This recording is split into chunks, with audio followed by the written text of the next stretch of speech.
ভাই সাংবাদিক যারা আছেন, এই সাংবাদিক যারা আছেন, এটা যদি এখনই বন্ধ না করেন আপনাদের সহ আমরা তালা মেরে দেব। কিন্তু আমরা কিন্তু এখানে তালা মেরে দিব। আপনারা পায়খানা বাইরে বসে আছেন, আপনারা সকাল করছেন এখানে নাকি?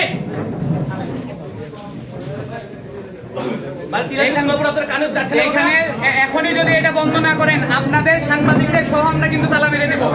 আমরা চাই না যে সাংবাদিকের সাথে কোন রকমের উল্টাপাল্টা ব্যবহার করতে। আমরা ভাই সাংবাদিকদের তালা মারবেন না ভাই, আমরা বলছি